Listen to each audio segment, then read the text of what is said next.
Warning, this video has spoilers. Now, over the weekend, Warner Brothers seems to have gotten the green light for at least Man of Steel 2, if not an entire DC cinematic universe. And while the first film's box office performance over the next few weeks will dictate if the team of Nolan, Snyder, and Goyer stays firmly intact, fans are already abuzz about the prospects of Lex Luthor debuting as the sequel's villain. Wait a minute, wasn't everyone saying they were tired of Lex Luthor as late as last week? What changed? In my opinion, Superman. Before, Luthor was the big city businessman who was jealous of the farm boy turned superhero.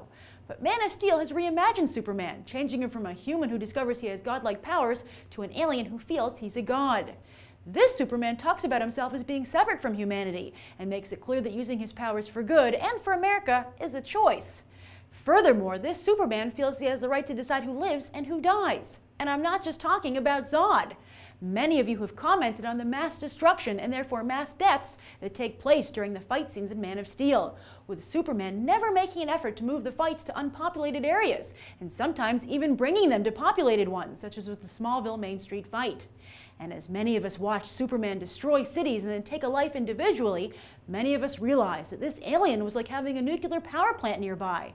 Sure, it can do a lot of good, but if it has a meltdown, a lot of us are going to die. I believe that it's this very moment that suddenly Lex Luthor became relatable to audiences. No longer was he the cartoonish one-dimensional villain played by Gene Hackman and then Kevin Spacey. As some of you have also commented, this mass destruction and death could be the perfect launching point for Lex Luthor in the sequel, as he speaks out against an alien threat. And mind you, this time it's not some alien threat he's making up for personal gain, but a very real threat. Plus, we know Lex Luthor is coming at some point, as he'll surely want to know what the hell happened to his trucks and construction site.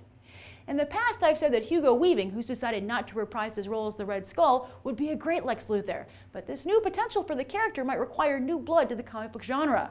The first actor who springs to my mind is Bryan Cranston, or perhaps Michael C. Hall. I also think Walton Goggins would be great, as well as Matthew Rhys. Sure, Rhys looks a lot like Cavill, but he's already proven to be a chameleon on The Americans. By the way, I've gone with cable TV picks because they're cheap while still being prestigious. And also, Marvel's pretty much tapped every film actor out there, largely just for Guardians of the Galaxy alone. So if you changed your mind about Lex Luthor, do you think he should be the villain in Man of Steel 2? And if so, a clear-cut villain or simply an antagonist to Superman? Write your thoughts down below. I'm Grace Randolph and this has been a Movie Bite. You can watch more right now.